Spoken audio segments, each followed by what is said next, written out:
Nobody saw it. Okay, let me start recording. I record the second session too. So let's go.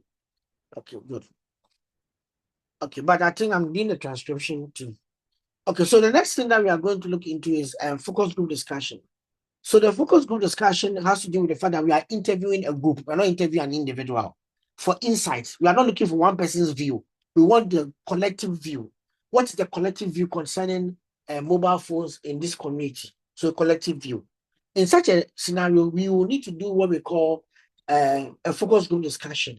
That's a semi-structured group discussion, typically held in an informal setting, moderated by a leader to collect collective perceptions and opinions on a defined area of interest. So you go to a company, you want to know whether the maternity policies there support the IT staff. You know, IT staff sometimes have to travel up and down.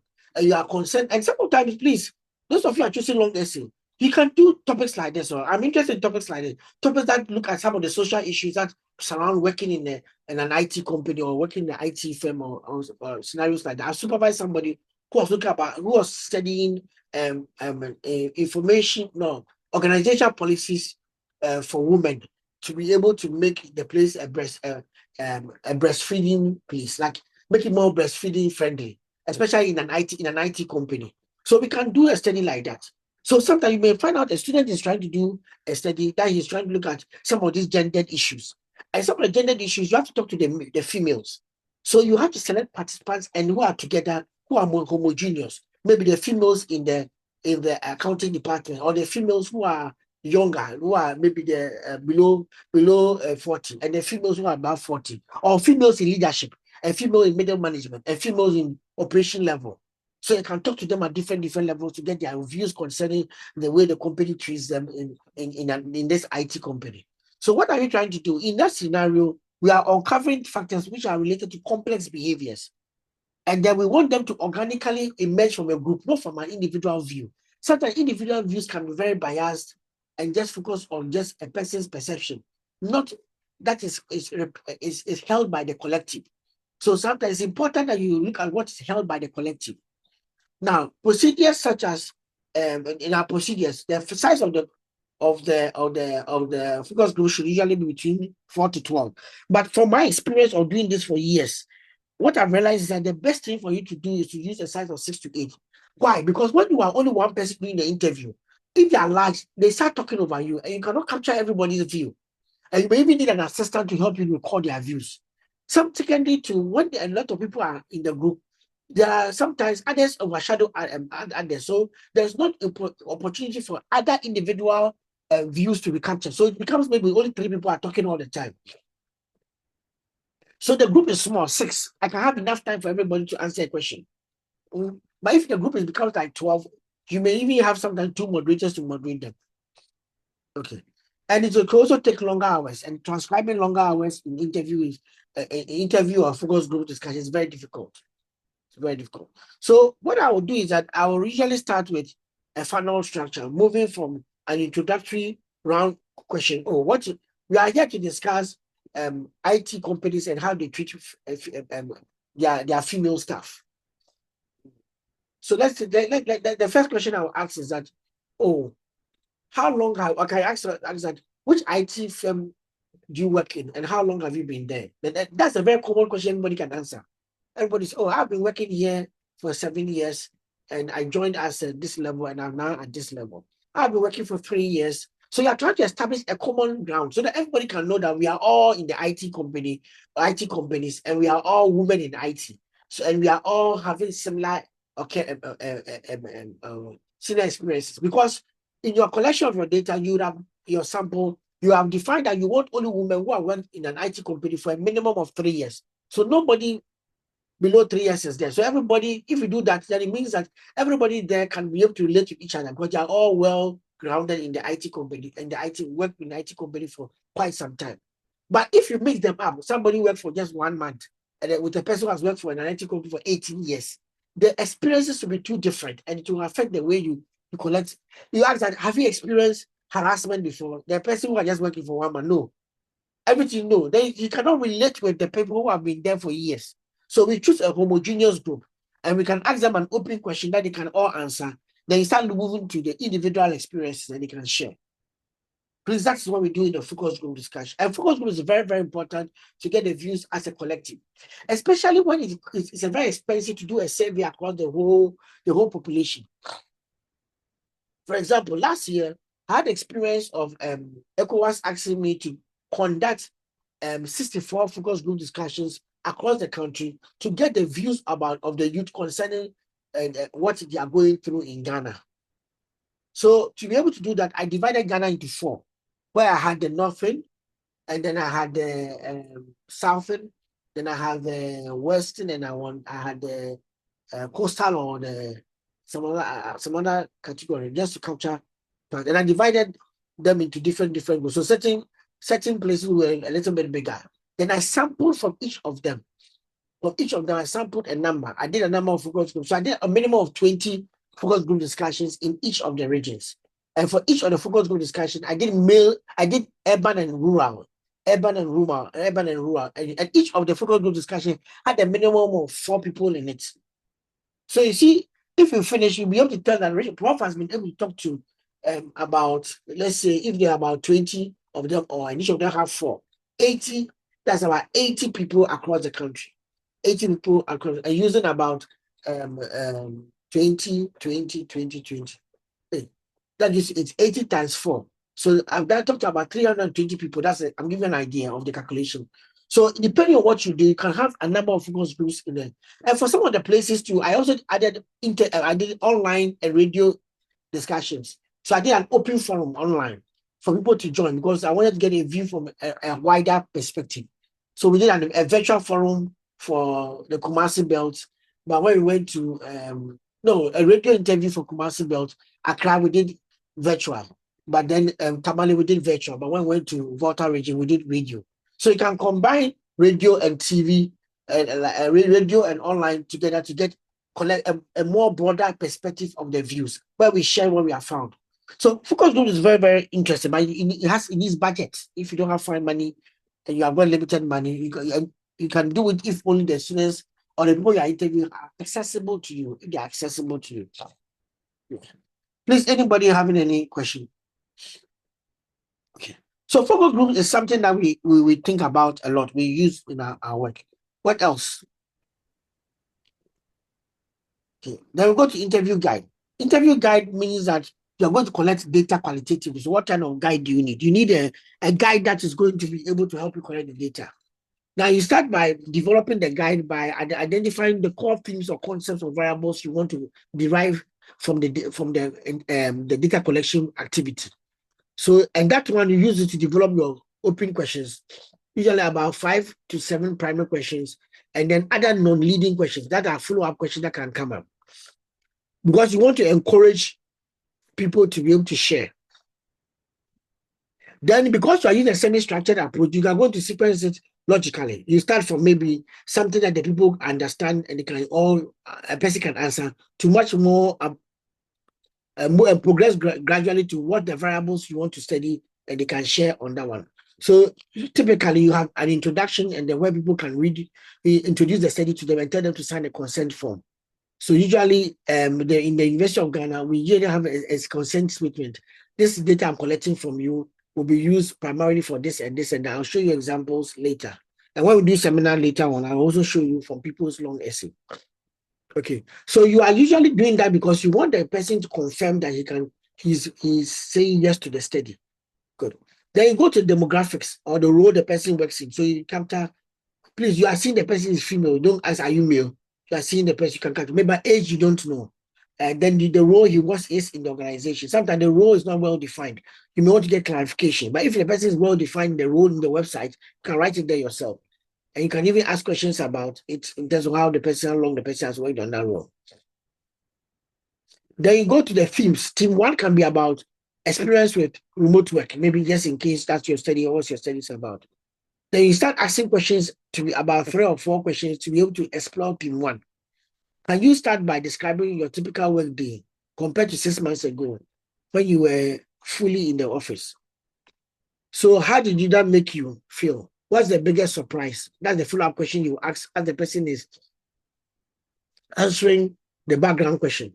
Then go to another theme, team cohesion and trust. How, I'm just using as an example, please.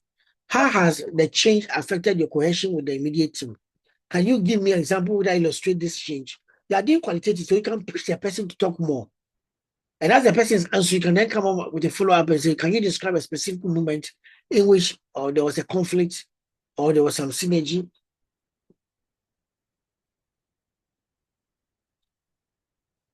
Okay. Then you go to the next one that has to do with your theme 3. Then you ask questions about your theme 3. But then when you finish, you are going to conclude. But say, based on everything you have discussed, what is the single most important factor to you? Then you ask the person. Apart from the conclusion, you also can ask the person, do you have any question for us? Do you have any question for me? And the person will answer. Then you can then finish. So that's how the structure looks like. When you usually look at examples of long essays, you see simple approaches like that. People have maybe interview guides that look just like that. So this is a study by a gentleman who finished years ago. He says that I am Hakim, interview guy for cocoa farmers, an MBA student of University of Ghana, pursuing management information systems. Okay. I'm conducting a final year-long essay in partial fulfillment or whatever it is. Your candid opinions. So you see, he has done it and he has put the date there. Sometimes you can even leave a space for the person to sign that you give consent. Okay. Section A is about your background information. Section B start looking at the variables.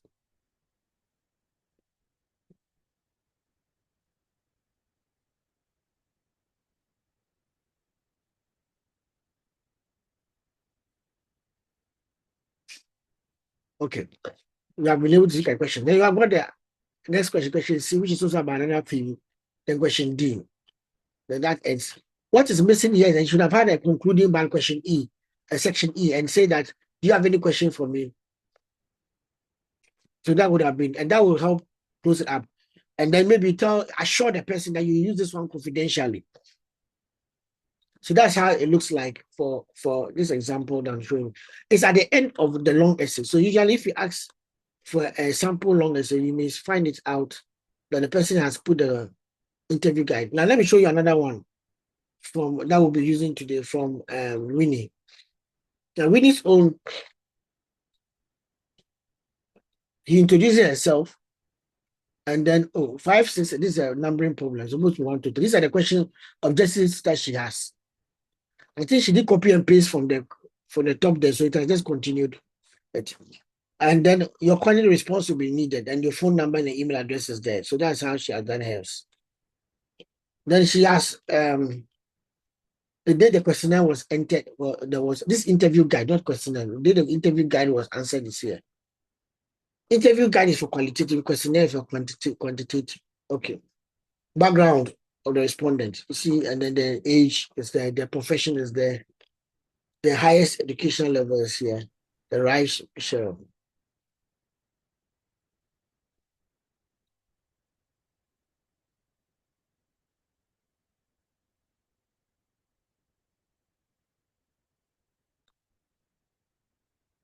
Okay. Then I've got section B, riders and platforms. Section C, gender and threats. Section D, mechanism to prevent and control threats. And this one has some closing remarks. Do you have any question for me? Or ask anything that you might or wanted to say that you do not add? Are there any available document to support? This is very, very important. Can you lead me to the next person? Snowballing. So 18 is a snowballing question. Snowballing sampling means that you find the first person recommends the second person to you. So this evidence that we need this snowballing sampling in her work. Number 18. And she also collected other data, type of data, audiovisual data, and then documents. And then she also gave flexibility for the consumer to share them. His or experiences. The person was sharing it. So he asked him that, please, can you tell us anything that you may have? Good. Please, any question on the, I know you go through it when I give it to you individually, but any question on it? Okay. That's interview guide. Okay. So with this, the next thing that we want to try and do is to continue with our collection of data. Now let's look at the quantitative data. Most of the quantitative data collection methods are survey. Survey use questionnaires. That's why I tell you questionnaires are for quantitative data. Surveys use questionnaires to record answers from a sample to discover the relative incidence, distribution, and interpretation of variables within a larger population. There are different types of surveys. There's the web survey, which is online, very cheap, very fast, very moderate response with what you get. You cannot obligate people to respond, so they may not all respond. But it's for large dispersed populations, which you want to try and reach over a given period. So you define your digital sampling frame, what you are going to use to select them, and then you try to get as much of them to respond. Mail service is self-administered, cheap, slow, because you're going to mail it to the people, or sometimes and then phone call to follow where they have received it. Then you've got telephone interviews where they will either call you or you call through. And that one is quite moderate in this course, but it's very fast because they can reach you easily. And they will ask you questions. They will ask you, the person question, the person will ask you questions. But telephone interviews, you need to keep it very simple. You can't go and do telephone interviews and I have 15 questions for you. By the time the person gets to question 3, he's forgotten even what you asked in question 1. So telephone interviews also matter. Shorter questions are needed, and timing is also have to be considerate. Face-to-face interview, very expensive, slow, but the highest outcome because you are there yourself and you're asking the people. Can you observe mannerisms and capture that as part of your election? Okay. Any question on the different types of service? So somebody is asking me, which one should I use? What is more appropriate for you and easy for you to do? And what does your supervisor approve for the phenomenon you are studying? Please go ahead. I mean, Yes, thank you, Prof. Please, I wanted to find out if it's allowed to record the telephone interview, for example. in fact, all the interviews you are allowed to record, but you have to ask consent. Okay, thank you. I know you, some of you call and you don't, it's automated on your phone, so you don't ask consent, the thing start recording.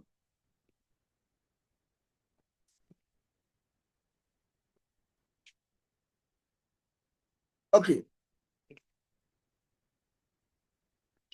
But with the quantitative, there are other types of the quantitative data collection techniques. Zada, if I leave something out, please draw my attention. Experiments. Yes, Prof. Yes, Prof. Is one.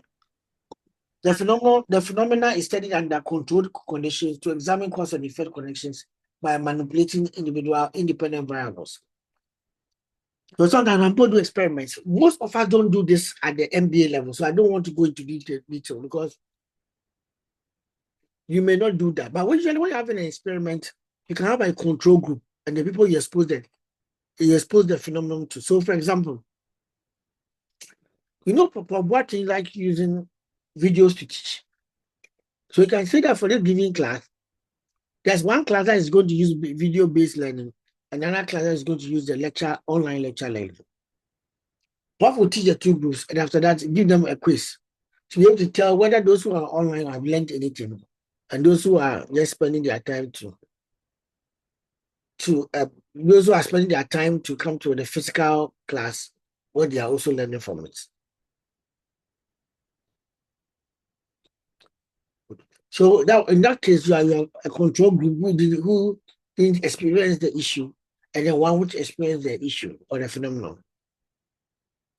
Then you have got structured observation. You have predefined coding schemes, and you are using a checklist. For example, checking the behaviors in actual setting, counting number of times, and the number of times a customer interacts with a product. So you are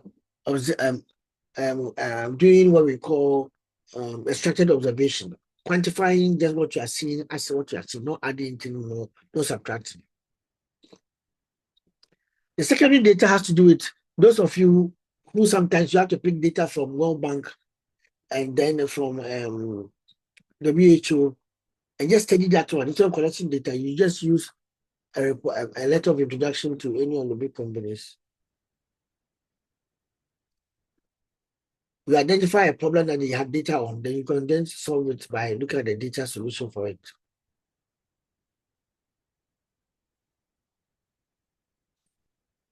Now, sometimes some people want to also study patterns. So supposing there was a pattern of carbon emissions as recorded coming from IT companies across the world, you could have picked that data to study it, to see the representation of African firms in that database and what Africa can do better. So in that scenario, you are using the statistics to be able to look at the issue.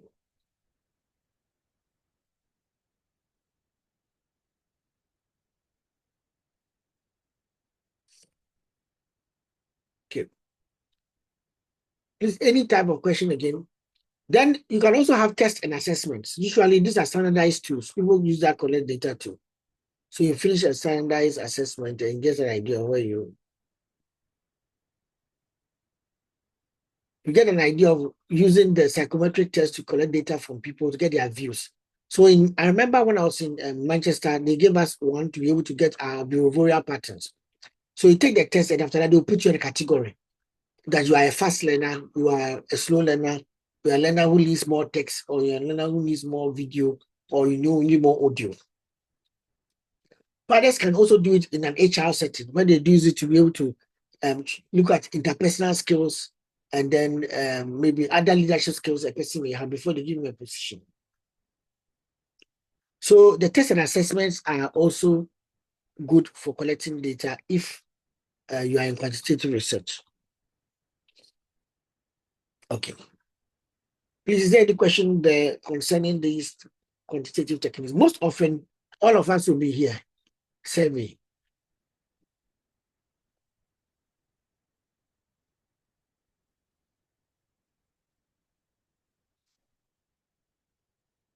Okay, let's continue.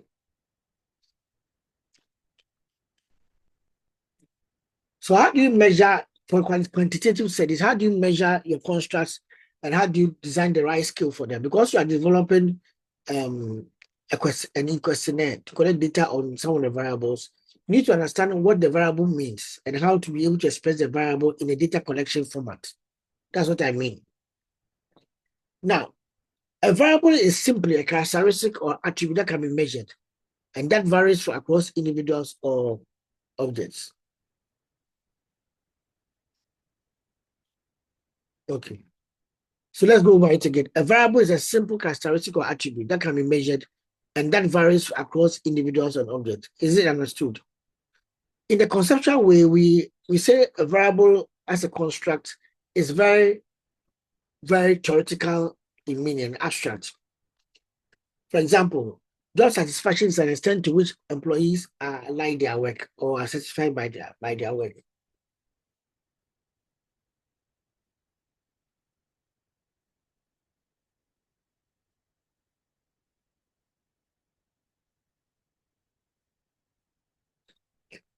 Okay, so apart from job satisfaction, we also have other ones, operational definitions in terms of the variable. When you are doing your long essay, the first thing you come across is the ones that are more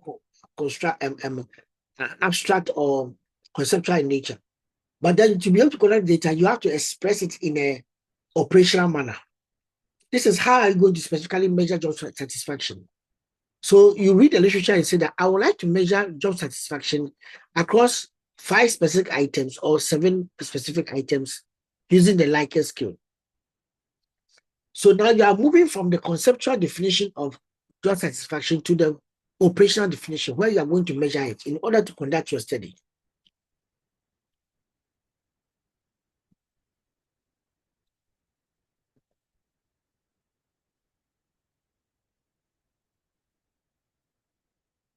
Okay.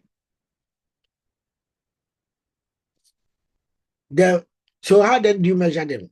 You measure them by defining what we call attributes, that or skill attributes or certain measures that would would explain the variable. So in that scenario, we are coming to come up with what we call multiple items that can explain the variable. And that's what we call the measurement scale, or the kind of inputs that can define what, or can explain what the job satisfaction is. So most common instrument for measuring that's what we call the Likert scale. That measures opinions, attitudes, and perceptions about people and their phenomena within a quantitative study.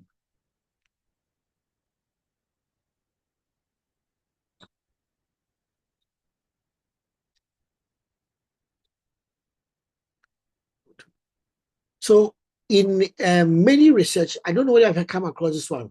Strongly agree, I agree, neutral, I strongly disagree, and then I strongly agree. Sorry, strongly agree, I agree, strongly agree, I agree, neutral, disagree, and strongly disagree. Good. Those are the 5-point one. Who has come across those ones before? Who has come across that one before? Anybody? So I've not seen a Likert scale question before. Hey, class. Okay. So Esther, which one did you see? Or do you remember? I don't know, but there was a questionnaire somebody sent me that about food beverages. So you take these beverages, okay, does it taste so nice? Then they will write, do you agree? I strongly agree. I disagree. Those kind of stuff.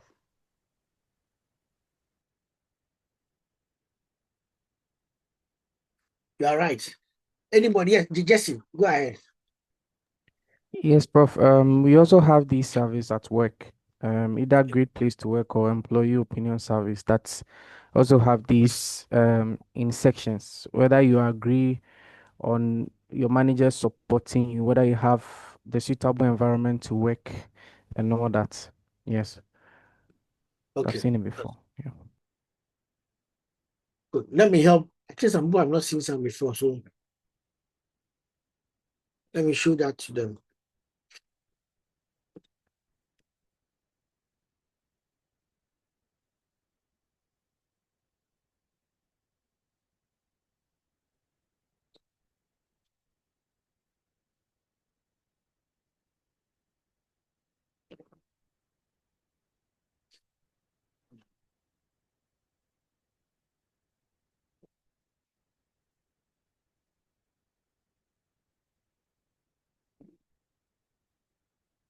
Okay, good. Let me share my screen. So those of you have not seen some before, this is how it looks like. You have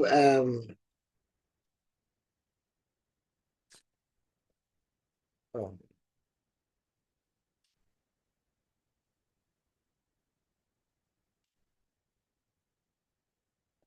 okay, so you have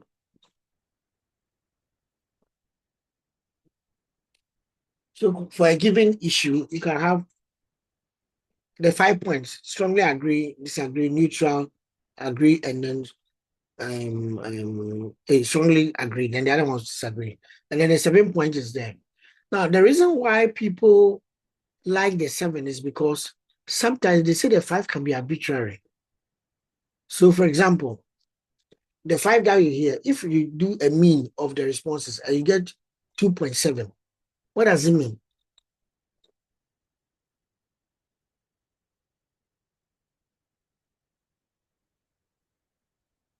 7, if you have 2.5, you said, what does it mean? Somebody will say 2.5 will be in the middle neutral. What about 2.7? So 2.7 will be a little bit towards agree. So what they do is that the window for being able to appreciate whether people agree or not agree is very limited in the 5-point scale. But then the 7-point scale has more variations because there's something called somewhat agree, disagree.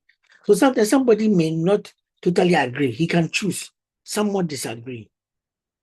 And then can say disagree and then strongly disagree. So if you look at the 7, there are other measures in it which are not captured in the 5. In case you are not sure about it, whether we should do it or not, you don't have an option in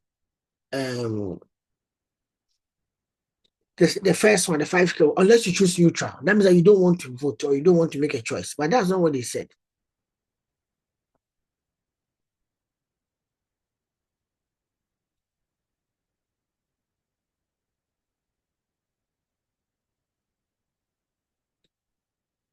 Okay.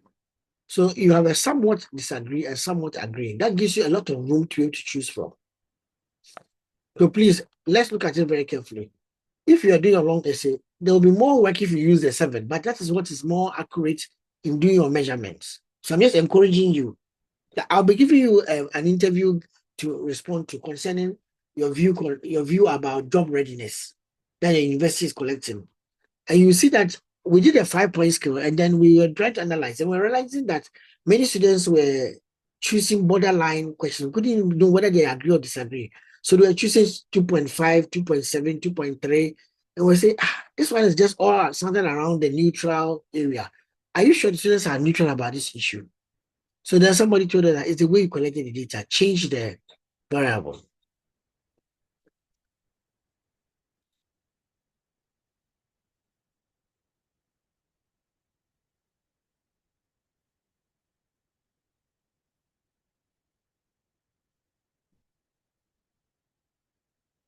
Okay. Now you have seen it. Those of you who wanted to write or take a picture, you have seen it. Let's go back to our Is there a question in the? I saw something like a question or a note in the. No, Prof. Was responding to whether they've seen a questionnaire before. So the midpoint of the 5-point has a central neutral point, neither agree or disagree. That's a neutral, and also has a central neutral point, which is very well defined. We use this one for general population survey, shorter questionnaires, or when simplicity and clarity are paramount. But for expert sample, academic research, or when we want higher variance and more sensitive data analysis, choose a 7. More sensitive data analysis, especially by a given population, choose a 7. Okay. Thank you. Now, the key difference, the tendency of the responses to cluster closer to the extremes due to fewer choices. You see what I was telling you?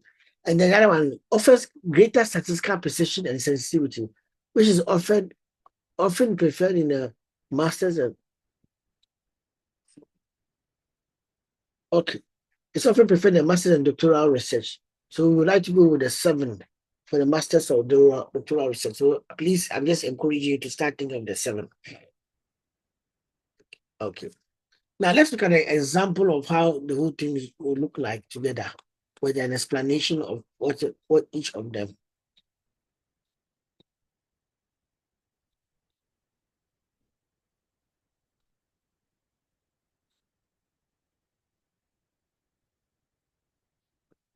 Okay. So this is how a quantitative questionnaire could be structured. First of all, we look at the consent. And then the person appreciates and acknowledges that he's going to agree to participate in the study. The response format to be yes or no, or if no, end the survey. If yes, then continue. Then the demographics.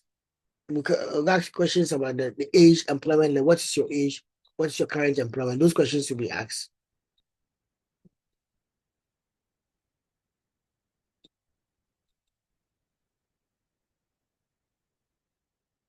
Okay, then you also have the main construct, perceived ease of use. Somebody mentioned this earlier. So you ask questions. These are some of the measures coming from previous studies. Learning to use this software was easy. I strongly agree.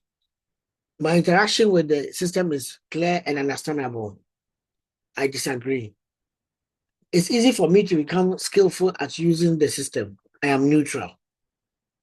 So you choose the answers that best fit what you are trying to do.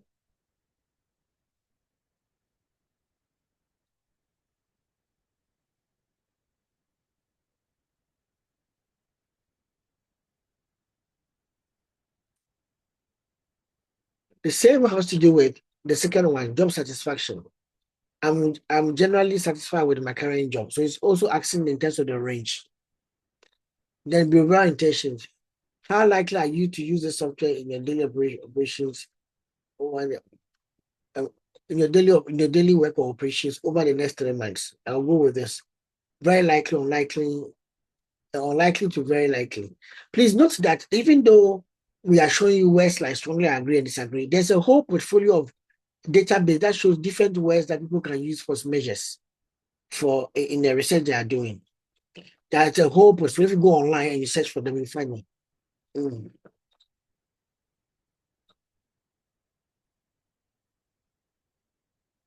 So if you look for measures for central tendency for molecular skill or measures for molecular skill, you can be able to get so many different types of measures that people use in their work.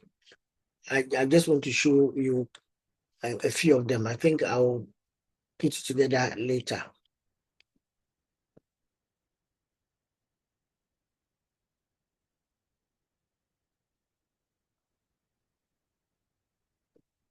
Okay, so you can have, let me just show a simple one quickly. You can have this one. If you want to show, let me zoom in. If you want to show rating, likelihood to a great extent, very likely, somewhat likely, little, not at all, quality, excellent, good. So you are measuring the quality of the software. So students can say, your respondents can say excellent, good, fair, average, poor. Importance, very important, important, somewhat important, slightly important, not important. Agreement, that's what you mentioned earlier. Then frequency, how often do you use this particular software? And how do you use this software? Tell me in terms of frequency. That's a bright question. Always, often, occasionally, rarely, never.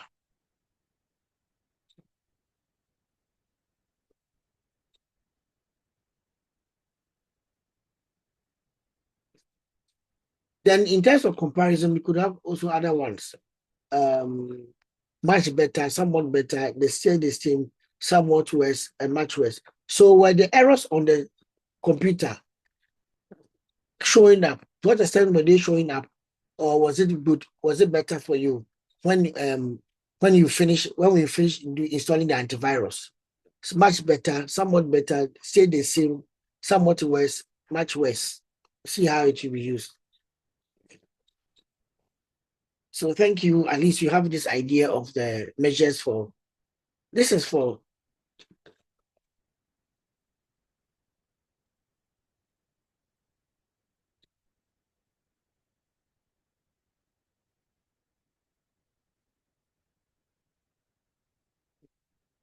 Okay, we have been able to see some of them. And also there's the other points of skill, 6-point skill, but we are using the 7 and then the 5. Now that I've seen that, let me move on to my document. Okay, continue. Okay, please. All of these things you'll be doing it alongside your supervisor. So don't think that Prof is just giving us a bunch of things that we don't need. It'll surprise you. You have a variable, you have to measure it. You have to consider whether you're using the 5-point skill or the 7-point skill. Now, what about gaining consent, which was the first part I mentioned earlier? It is ethical that whenever you're going to do your long essay, when you enter into the environment, you need to get consent. So consent can be done as a form that they fill or a small part of your questionnaire that they sign on, that they give consent to you. And why is consent becoming more important, especially in an era of audiovisual and recorded content? So somebody records your voice and then places it in the wrong place. Even though you didn't say something, they say you said. Okay, so what then will happen is that you have to provide a clear, non-technical description of what you want to do. How many minutes will it cover? And the fact that you are requesting for voluntary completion of our participation of the study and assure them of anonymity and confidentiality. And then you may want to mention any kind of risk that may be involved in the study. And then there's a place for them to sign. So sometimes in the longest, you don't do a very long one like this, but I'm teaching you so that you can apply it when it's necessary. So the impact of the research title will come, the impact of hybrid work models on team cohesion, maybe in an IT firm. The principal researcher is Kwame Prisley. Then, so you are putting your name, your program, your MBA candidacy, and then your university.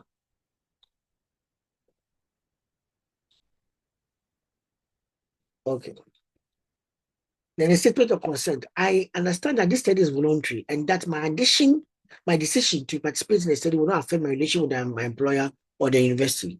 I have been informed that the purpose of this research is to explore how new work arrangement affect team performance. I understand that my responses will be treated with explicit confidentiality and will be used solely for academic purposes. That's very important. My data will be reported only in aggregate form for service or for with a pseudonym for interviews.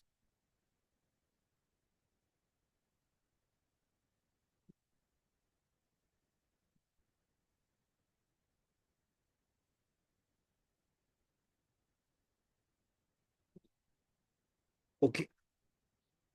Yes, Aminu, please go ahead. Yes, Prof. Please, can you give examples of the pseudonyms? Oh, pseudonym is another name that you use so that the person cannot be identified. So, for example, I interview Aminu and I write AB, or I write Johnson a case, or I write a different name so that I can hide the name and the person is not identifiable. Well, if I even do AA and I write that send Ministry of Food and Agriculture, somebody will know AA is you. Depending on if you link it to the type of interviews that you are answering, the questions you're answering. So we are trying to protect the identity of the person. So you either use a combination of the identity measures to protect the person. I'll use a different name, and sometimes I'll even use a different country, but it's the same country I'm doing the study in. Okay, so sir, is it also advisable to use like numerical names? For example, interviewee 1. Yes, please. Interview 1, interview 2, but interview 1 will not be indicative of what the person is. So I will write interviewer 1, comma, 3 years of work experience and then 6 years of this. Let me just show you an example.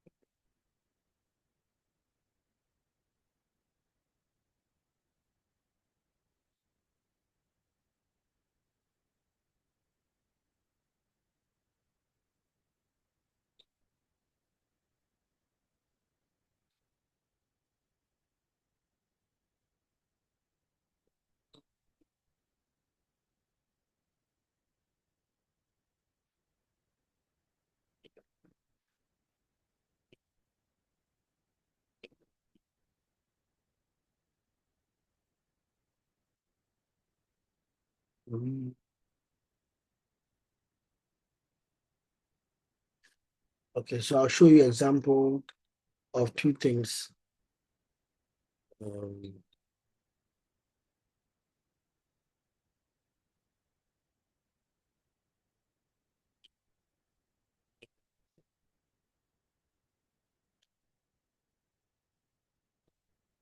Okay, so please, this first of all, this is the consent form for the ECOWAS study. I have to show the consent form first because I'm going to show people's data to you. So this is a consent form, but it's a very detailed one because of the study we're doing for ECOWAS public consultations.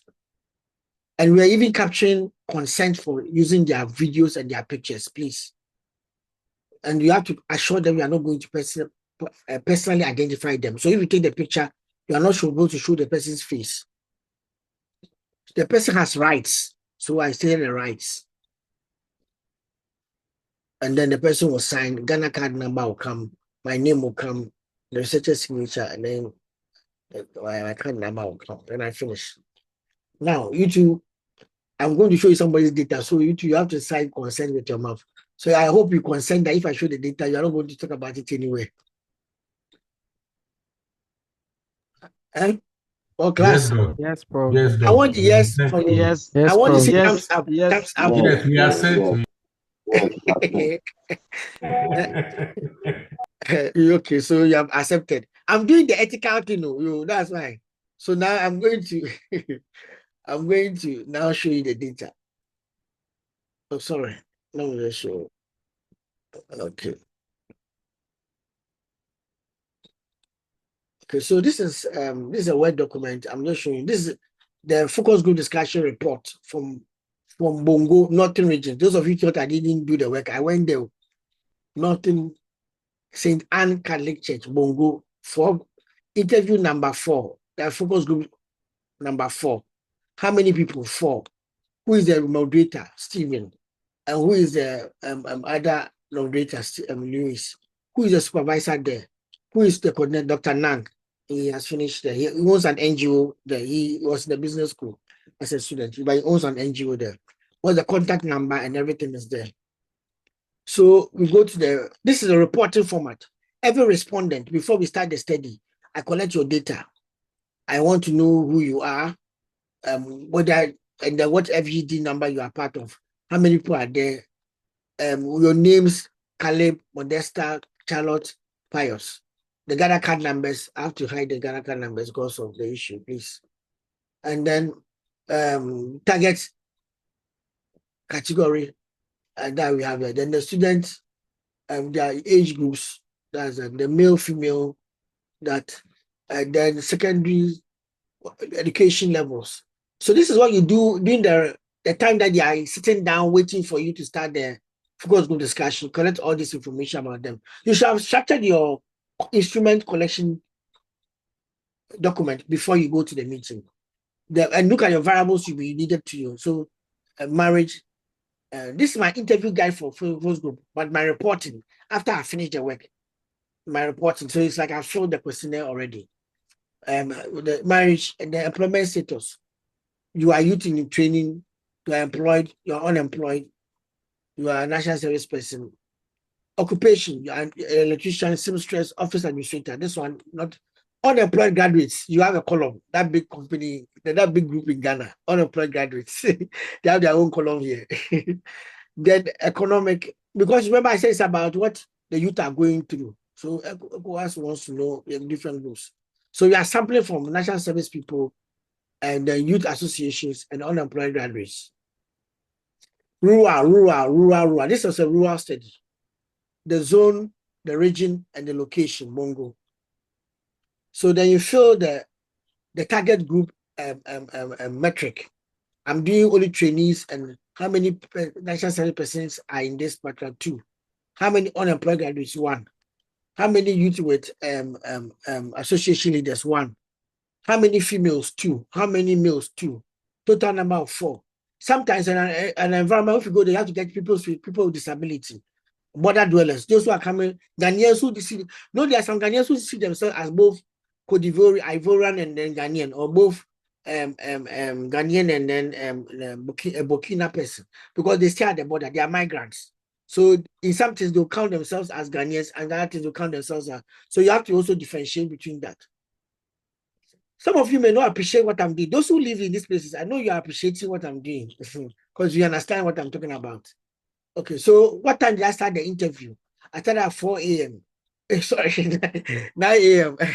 So then what time? I started at 10. I ended at 10. And then what happened? We sat in the summer hat.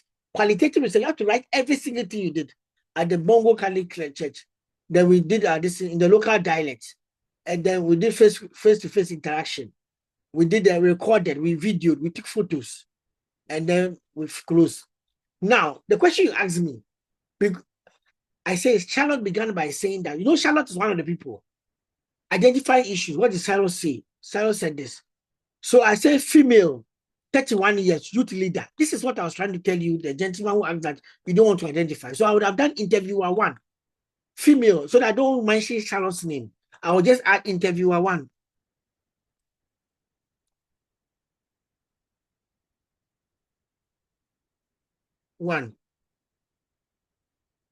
So to be female, that's what I've done it. So I know that who the interviewer 1 is, but because of the study, I put Charlotte's name here. But even in the final report, remove Charlotte's name from there to put another studio name there. So that's what would have been. And I would have written it in the bracket like this. When you do that, it makes people appreciate the different comments. For example, unemployed graduate said this. And then a female apprentice said that. And then a female youth leader said this. So you can see that in concerning identifying issues, I can summarize by telling you what the female youth leaders are saying, what those who are apprentices are saying, what the unemployed graduates who are male are saying, and what are the females apprentices saying. Please do you understand it? Because I've used the categories to be able to categorize the data. But if I remove all of these things and I just put the responses and people said this, you cannot be able to interpret it very well because who is saying it? Is it, even if I put the names Caleb, Pius, Modesta, Charlotte, unless you start putting other demographics by the respondent, by the respondent's words, you cannot make sense, adequate sense of the data. Please, you appreciate it. Yes, Prof. Thank you so much. Okay. You will to benefit to the rest of the class. I don't know whether they even learn. Please, did you understand the class? Oh, Yes, hey, boys are hungry. Okay. So, please, if Prof. yes. Please identify something, and I would like to ask the reason behind it. Okay then. First of all, you said you try so hard to hide the identity of who you interviewed, especially the focus group. Yeah, But but on this is my actual reporting data. I hide the identity when I'm reporting to UNESCO. ECOWAS. Do you understand me? okay, so but what's the reason behind? Sorry, what's the reason behind what? What's the reason behind taking their Ghana card? Okay, that's a very good question. That's a very good question. So please, Vizada, remind me, this video, I cannot put it online. I have to delete that part or black that part so that people will not see the Ghana card when I'm putting the video online. Okay, so why did I put the Ghana card? The reason is that the ECOWAS finance office, they will only pay, you cannot pay without showing that human beings were actually interviewed. Because people go and sit in some tree and they come and collect money. So you have to identify every person who was in the interview. And they wanted the Ghana card number and even Momo ID if you pay the person by Momo. Because you are getting people's time, you have to pay for transportation. Transportation was like 150 cities or something like this. Because somebody is in the town, but he's walking or coming from the community, come and sit under the tree. Somebody walks about 3 miles, and you have to compensate them for their time and then give them something to eat. So we summarize that one to, let's say, 150 cities. So to collect the 150 cities, you have to give us your details. If you don't have Ghana card, then somebody has to collect on your behalf who has Ghana card or who has a Momo ID that we can identify the person in the country. Otherwise, the money that is budgeted for every stakeholder, somebody will collect the money and chop. So it was for education and for what's the name? Reconciliation of the finances, the money that was given to us to collect the data. Please, does that explain to you? Yes, please. Good. Please, the academic ethical issues are very different from the practitioner ethical issues. So, for example, those of you are in healthcare who do health topics, if you are doing a research and you are going to collect data from, let's say, 37 military hospital, and Kolebu, and then maybe, let's say, Rich Hospital, they also have their own institutional research review board who have to approve your questionnaire before you show up, and you pay for it. So even though University of Ghana has approved that your questionnaire is ethically, you go for ethical clearance at their own board level. And sometimes they can reject it and say they won't allow you to do a study because it's sensitive issues. They want to protect the patients in the hospital. So many of the medical research, the student has to collect clearance internally in the University of Ghana and clearance outside there. 2 payments, especially if you are MPhil and PhD. It's becoming increasingly important. I know if you want the student one, if you want, it's free, but if you want expedited, 400 cedis. MBA, please, you're not part of this. I'm just talking about MPhils and PhD students who are maybe passing by and sitting in my class. Okay. Please, do you understand it?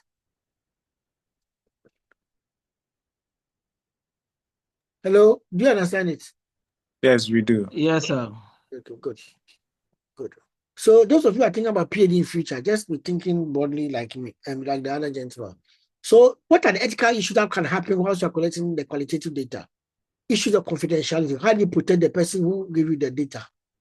The name, the data is reported but linked only to pseudonym or code, never the real name. But please, by mistake, I showed you the this because I was showing the raw data. And the Yeah. more, Prof, yes, please. please. I do remember. I think last 2 years or so, we did a research at Parliament. We were interviewing the parliamentarian, and one of the hindrances was that we needed they have to sign their name and they have to sign. So, and most of them, as soon as you start the interview, they are ready to talk to you. But when you ask them to, before you continue the interview, they have to sign and write their name and the date. They will tell you, I'm busy, come back the next day. You see, these are some of the hindrances when you are taking an interview and you have to go through this process. People in Ghana specifically, people don't really want to talk because they know the identity is out there and they really don't want to talk to you. What are the best way forward when you're a researcher and you're on the field and you're encountering all these kind of problems? Yes, please, you are right about that.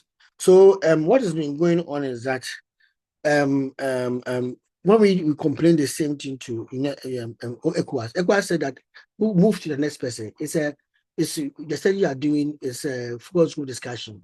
Choose another respondent. We're not tying to that respondent. That's what they told me. Because they are doing they will do the legal thing of checking that the person is alive and the person is there. Because they have also had people who say they are collected data on the youth and they never collected the data on the youth. They sat in Accra and filled the thing and then analyzed. So they wanted to be sure that the data they are collecting are from people on the field. And they collected all the data I'm showing you. They collected for it, every single thing. Accounts will come and collect the one which has to do with the payment of the money. So if you say you interview 6 people, six signatures are supposed to be on the payment part. So you submit the report to the people who are going to do the analysis. You do analysis. You submit the report who are going to use it for development programming, and you submit the finance to the finance, and their finance will go to painstakingly every day before they'll pay you your second half of your study. Then after that, these people you say you interview, they told us that they are giving you money, bring some of them to Accra, and let us come and meet them in Accra. Then after that, they said bring some of them to Senegal. That's the one I didn't do. I told them that I can't carry, because we're interviewing, will you believe that we're also interviewing people who are in SHS and then people who are 15-year-old. And how can I tell a 15-year-old person I'm carrying their father that I'm carrying to Senegal? I said that one I can't do it.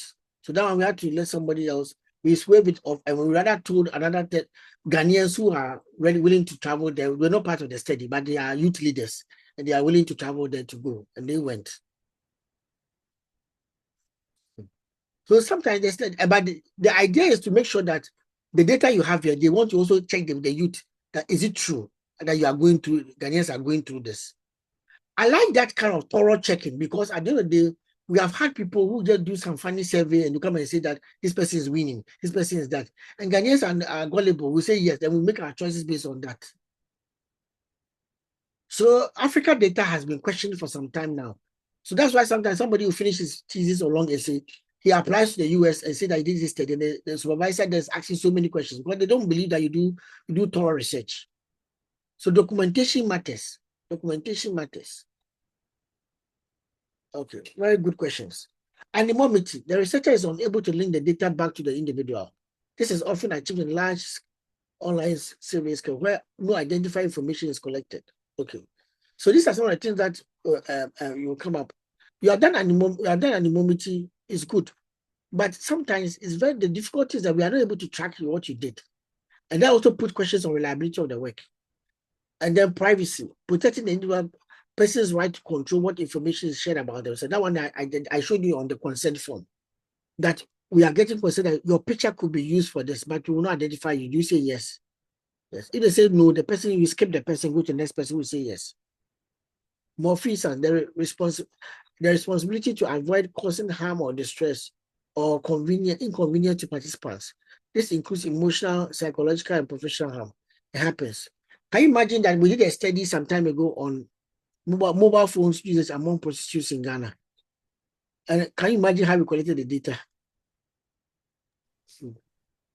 And it was done by an MBA. I did it with an MBA, one of the MBA students. Like one of you, just one of So how was the data collected? You want to ask. So for some of the regions, we went at daytime after they have finished their job. So we meet them in the daytime. They stay, some of them stay in communal houses in Usu and places, and we ask them. Others too. The reason why the guy could do the studies is that he was working for an NGO who was giving advisory and health advisory services to prostitutes. So he already had access to them. That was the very first thing that he did. And I had also done a study on sexually transmitted diseases in Ghana before with PPH. So I've also worked in the sector before. So to be as a supervisor, I knew what to be able to tell the person to look out for. But he was already working for an NGO. So the woman come there every month to come and collect condoms and then other healthcare. They'll do the HIV test. Then they'll do other things for them and advise them, and then they'll treat them for other things and stuff. So, but some of them, we have to go to their homes. Because the interviews, the kind of research I do, sometimes you have to actually see where the issue is taking place. So you go to the community, you see where they sleep and everything, write their conditions down. I even said we couldn't publish this finding. It was very nice. We shared it in the University of Ghana, Manchester at a seminar, but we couldn't publish it because it was very sensitive. Anyway, so sometimes you do. We are done cocoa farm too, trying to understand how illegal this, and then the role of the role of social media for cocoa farmers. So we do this kind of study and we get into the issues. So please, those of you who are choosing topics, when you meet your supervisor, sometimes if you have a good rapport with your supervisor, you can really do something very interesting. So don't just about the thing that looks so academic. Sometimes you can do something which is practitioner based. The supervisor can help you make it more practical, a little bit academic, but still be practitioner based, which will be well done. And then covert observation, we talked about that earlier. So the next thing is that about the next 30 minutes, then we finish the class, then we meet later. Okay.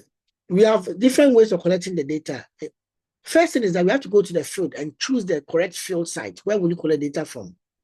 So the location that we have to choose is the first thing we have to sample. Where do we choose and why do we choose that one? What makes the ideal field work place context the best for the field work or the best for the case? First of all, the ideal field site or case possesses the necessary data, conditions, and data and conditions required to address your theoretical framework or hypothesis. It should have offer relevance.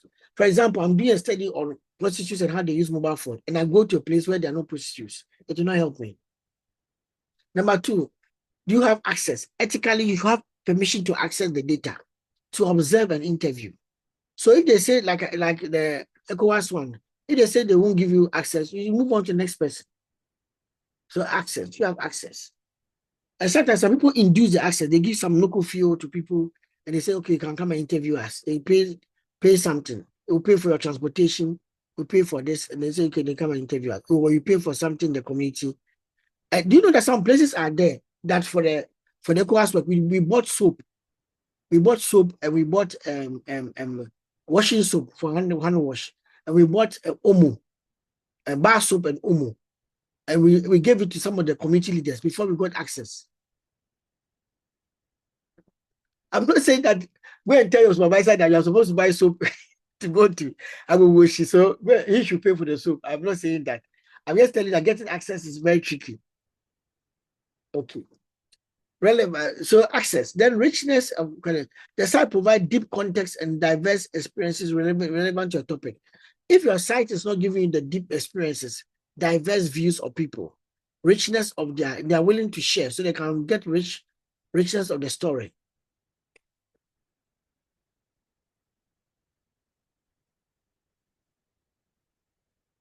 Okay. And then define your scope. The site provides a manageable population from which you can have a clear sampling frame to choose from. So the common justification is that it's either a unique case. If you're doing purposive sampling, like this one, it fits the purpose. It's a unique case. For example, this is the only company in the region that has experienced a cyber attack, and your study is about cyber attack among SMEs, and then in that community, only this company has gone through a cyber attack. So that one is a fit for a purpose. So it's a unique case.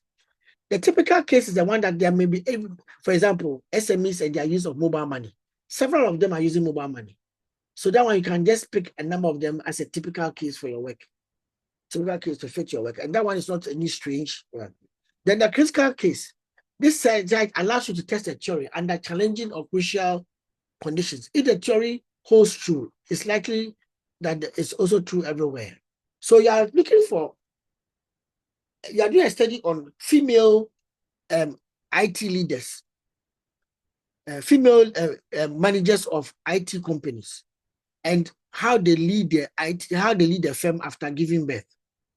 So this is a very critical one. In the way that the woman has given birth and gone back to head the IT company that she's owner of. How did they lead the company after they are giving birth and balance it with their they are raising their child? That's what you are complex. That complexity is what you want to study. So it's not like it's just a unique case. It's also complex in nature. It's complex in terms of you may not find all these variables in the same environment, but you want to test maybe a particular leadership theory in that setting.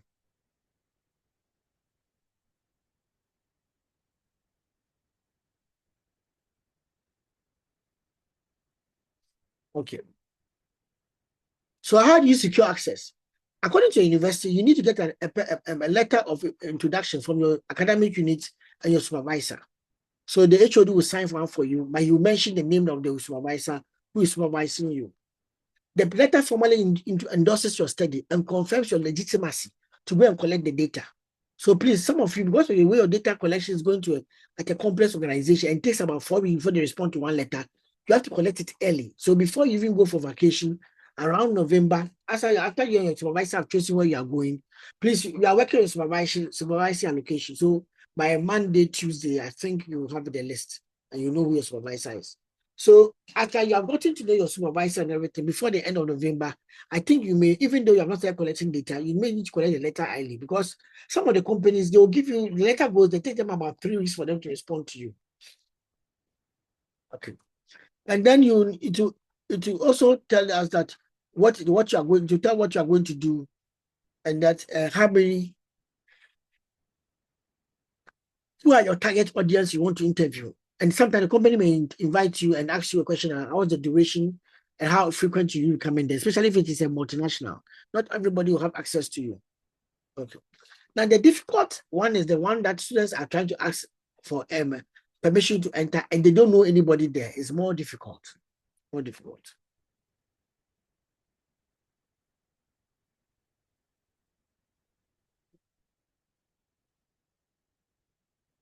Okay. Then you have to go to sampling the respondents. You have entered a field site. Who are you going to talk to? There are different types of people that you can, different types of sampling frameworks or sampling approaches. The sampling is just a methodology that helps you to be able to choose a select number of people from a given population. The population are the entities in your field site. Sometimes maybe 200 employees in the company. But I can't interview all the 200. So you have to sample from the 200. Maybe you are talking to only those who have worked there for 3 years. And even that, after doing that, you got to 55. And then you said those who have held leadership position, then you got 10. So then you say maybe the 10 of them is what you're going to do your study on.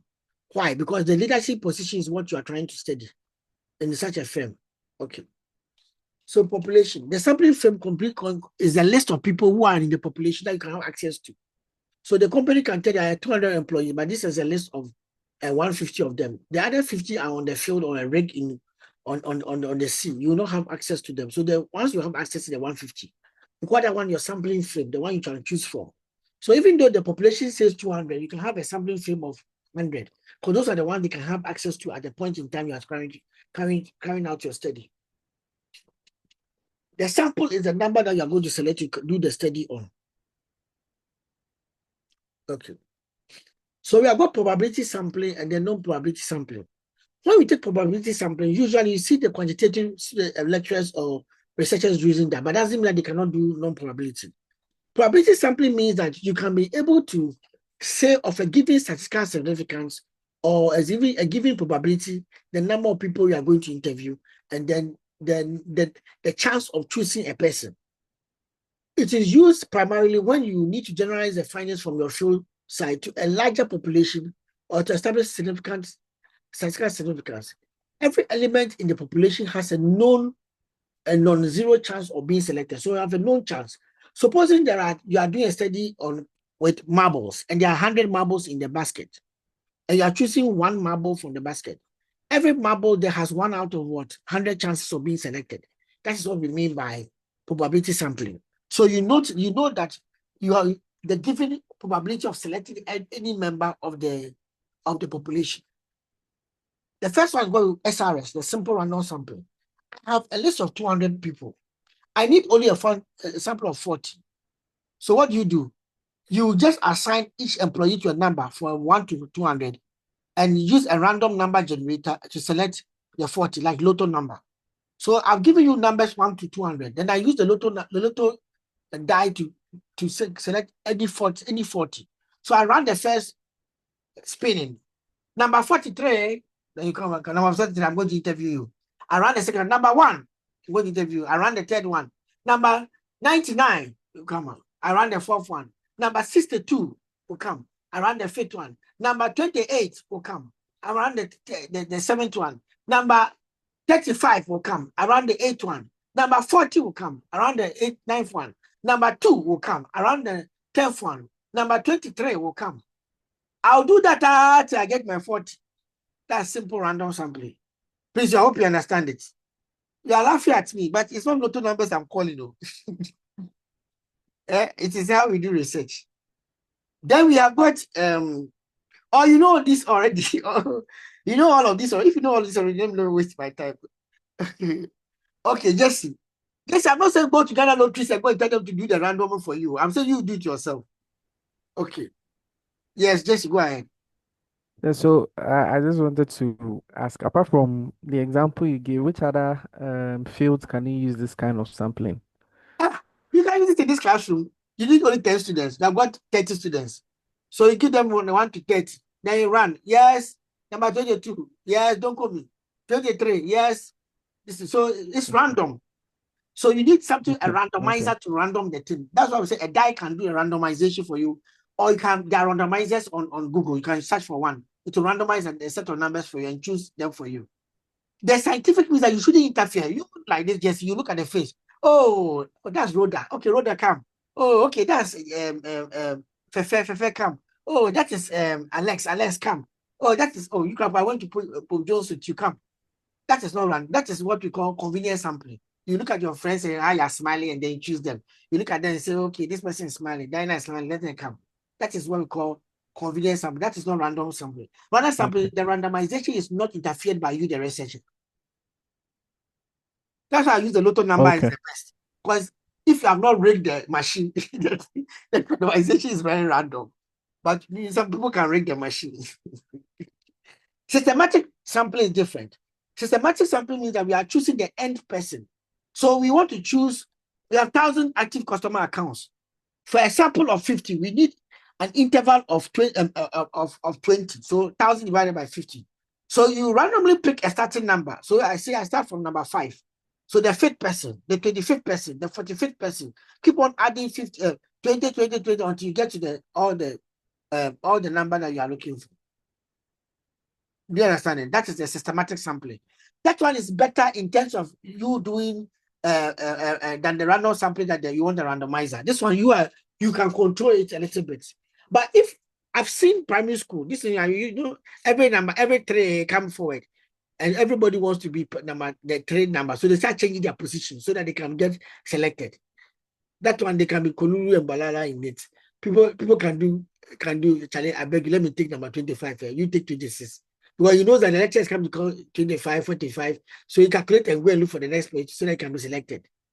So please, I beg you, This one you can control, but don't tell the people you are going to interview that you are picking the 25th. Otherwise, they'll start changing their positions. So I hope that Jesse, I hope that this one is better for you.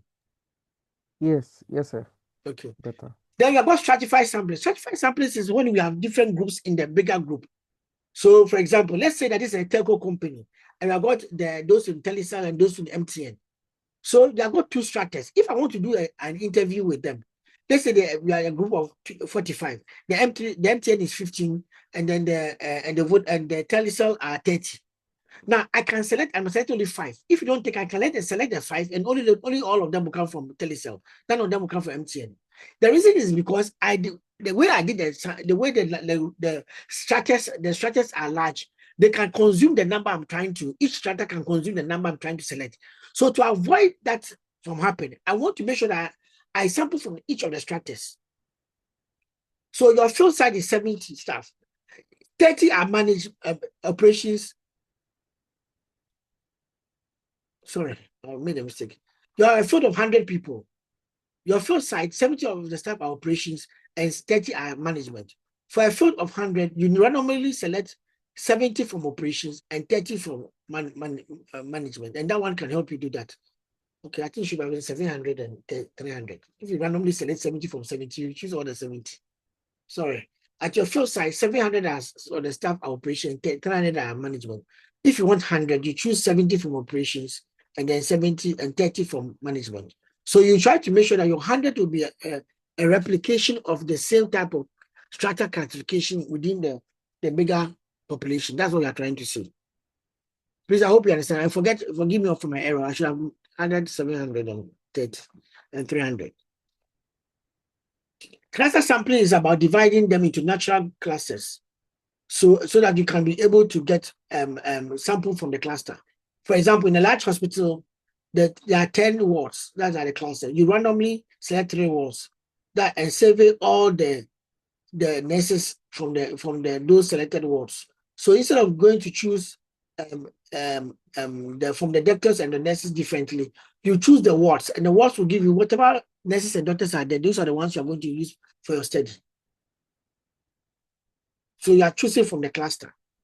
It's like being at the airport and choosing from passengers. So you choose those who are from KLM airline, those who are from maybe Passion Air, and those who are from let's say Emirates, and then those who are from Delta Airlines. I need only 2 airlines. I can choose. I randomly select Emirates and then Lufthansa, and then choose their members. That's all. So I would rather go and interview all the time. I'll only interview only those who are Lufthansa and those who are in Emirates. That's all. Okay. So that is cluster sampling. So I use the natural clusters to guide me in my selection. Okay. Then non-probability sampling. Non-probability sampling is that I don't have a informed statistic of selecting each member. I cannot define that. I can what's the probability of selecting each member. That means that everything, the selection becomes a little bit of have some arbitrariness in it and some subjectivity in this, because the objective here is to be able to enhance understanding. So I want the people who fit the study. Okay, so and they can give it deep contextual insights. And that cannot be achieved from any random sampling technique. It will not work if I do random sampling. So the first convenience sampling is that the first approach is a convenience sampling or haphazard sampling approach. I want to talk to people who have gone to who are in an office. I just interview the first 5 staff members in the break room who have the time to talk. Not that I have to interview everybody, only first 5. This one can lead to some biasness. What if the first 5 are coming from only one department and they went on break early because maybe they are traveling in the evening, so they wanted to have their break and eat their lunch and go. But you wanted to do a study of concern the whole organization. You went to the canteen and chose the first 5. The first 5 could be there and it could be from only one department. So that can be the biasness in your data. But you have followed the due process and done the first 5. Okay. Judgmental or purposive sampling. That one, the researcher chooses the sample based on the professional judgment and the characteristics for the research. We want people who are prostitutes to do a study on mobile phones and prostitution. I have to know where they are and go and choose them specifically for the study. So you are very, very specific in the kind of study that you are doing in terms of selection of your members. In a study of policy change, you interview only 3 senior staff members who drafted the policy and 5 junior staff who are responsible for implementing the policy, because their perspectives are vital. It could be that there are, out of the 3 senior staff, there could be other staff there, but these are the ones who work on the policy. So you have got time. You are doing 15 interviews. You can spend 3 on those who worked on the document, and then about 5 on those who are junior staff who also worked on implementing the document.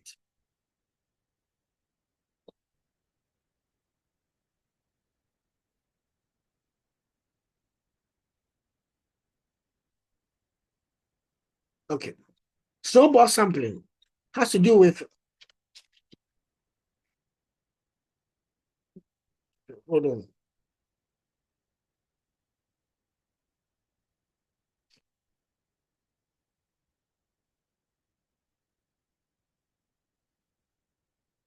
Snowball sampling has to do with the fact that you want the person, it's a chain referral system. The person who you have selected tells you to go to the next person. So I showed you an example in one of the students' work. At the end of it, said, can you refer me to another person who has experienced this issue? So that's what we call chain referral. To study a highly specialized coders in a software firm, you ask the first programmer to interview, to recommend the next programmer for you to interview. So that's the chain research, a chain referral system. But to tell you the truth, a snowball sampling method is what we call a multi-stage method. Because in the first one, you can do random. The second one, the person can then refer you. Because the first one, how do you choose it? It can either be purposive or random. The person tells you that go to Kwamina, or you randomly choose one Kwamina, and after that, Kwamina tells you that, okay, I feel the study, so now go and talk to AC. Deviant sampling means that the people who don't fall in the dominant pattern, students who didn't, you are studying students who know how to program. And but you then come to find out there's a group of students who learn how to program on their own. They didn't learn from any lecturer. They learned it on their own. And you are more interested on those deviants. So your study then becomes upon the deviant sample. So learning how to code and a case study of those who learned on their own. So they are not in the dominant pattern. So you choose those who are not in the dominant pattern and study them. They learned on their own, self-taught coders. So self-taught coders. But there are sometimes in a study, somebody will do the self-taught coders and do the coders who were taught by the lecturer, like how you are being taught how to code. So structured code learners and self-taught code learners, and I compare the two. So you can do that too. Somebody compare the two groups. So you do he will do the deviant sample on the first group, and then do purposes another type of sample on the second group. Okay.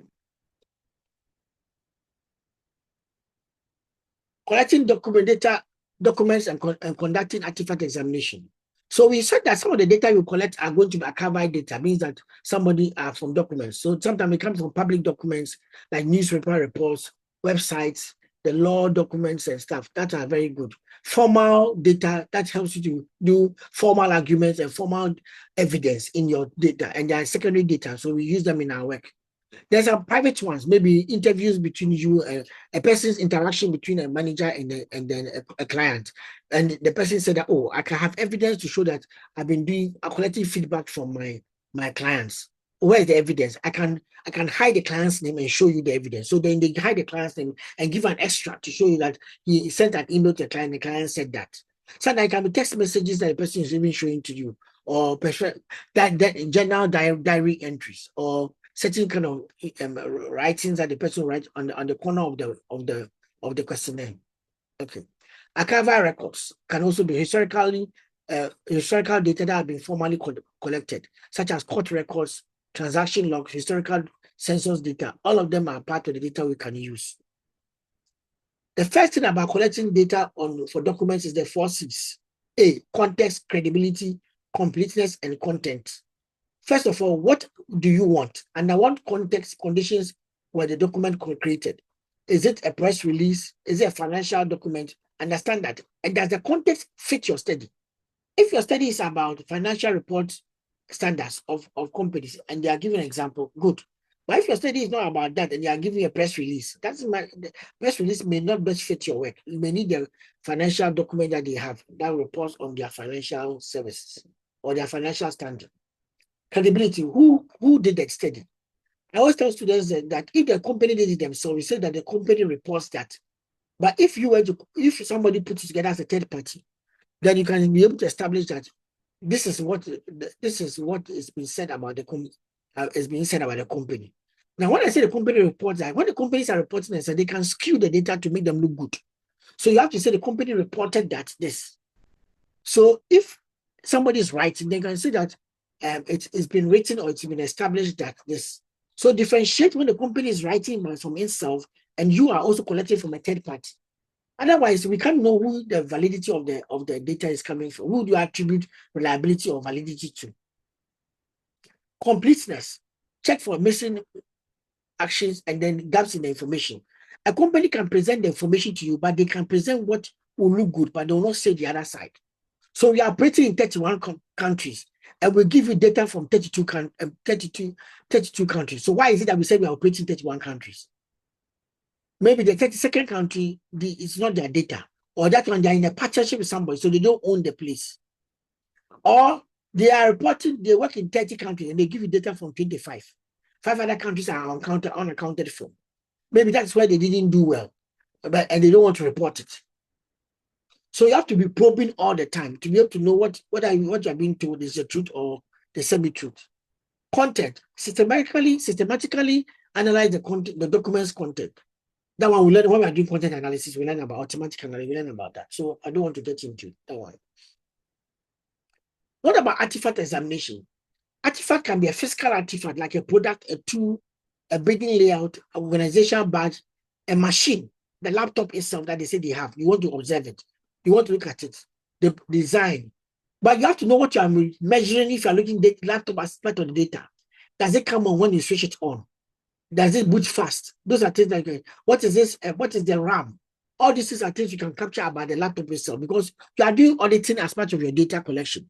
So you need to have characteristics of the device as you saw it. There are some of the things which are non-physical. They are not tangible for you to hold, like the website, the software, the operating system, the social media feed, the mobile application design. That one too, you may need to do an artifact examination where you browse through it and look at the design layout, the architecture, sometimes the license. Is it outdated? A company says that we are very good with a very smooth and good and cordial relationship with our suppliers, and you realize that he's using pirated Windows software. So after your supplier, your operating system supplier, you are justifying that you can go for the pirated one, but the other ones you're not going for pirated one. You see, then because all these questions come up. So that there's inconsistency in the data they are giving to you. They are pirating Windows applications and Windows software, but they are the same company who are so fighting people who want to pirate their own products. What the software they are using to develop the product is pirated. So you want to capture some of these things that concern the organization, and you should have a structure of what you are looking for. Don't go and do artifact examination if you don't know what you're looking for. So documentation, the artifact, take detailed pictures. I remember when I was doing my PhD, I took pictures of websites. I was in Myrock, Ghana. I took pictures of the shopping floor, the shopping item, the shelves, the items on the shelf, and I put it in my work. So detailed pictures and videos of the artifact. Sometimes a digital interface, you may want to take picture if they give you permission. If they give you permission. Yes, Harold. Sorry, just a reminder. All right. Yeah, but we break, then we come back. Yes, please. With a new. Thank you. Yes, it's at 12:30, so I'm just finishing the artifact examination. Okay. Thank you. Then attribute coding. Okay, classification. So you classify them whether this is a communication tool, maybe this is a laptop, this is a historical remnant, or whatever it is that you have to have your own classification system for it. And then because you are going to be using it to analyze your data, what are you looking for? If you have some attributes you are trying to study, how old is the system? When was it purchased? Who is using it the time I came there? If it's a website, you may want to capture things like the structure of the website, the accessibility score, when you open it, the speed that the website opens, the frequency of use of the website, how many people visit a week, a month, if the data is available, or something you have to use your own counter to do the counter. If it's a social media page, you may have to capture the number of people who are on the page at the time that you were there. So these things are very helpful in doing your qualitative data collection. or your data collection if you are a researcher. When we meet later, I'll discuss it. So I'll break with you here at 1 o'clock, 1:15. I'll meet the other class. If you want to join, can join, but I'll meet the other class and take them through what I've taught you also. Then at 3:45, we'll come back where we discuss our chapter, how to write chapter 1. Remember, we told you about how to write chapter 1. And as we finish, I'll continue with how all this thing ties into your data collection too. So thank you very much, Harold, for reminding me. Thank you. Thank you for your opportunity.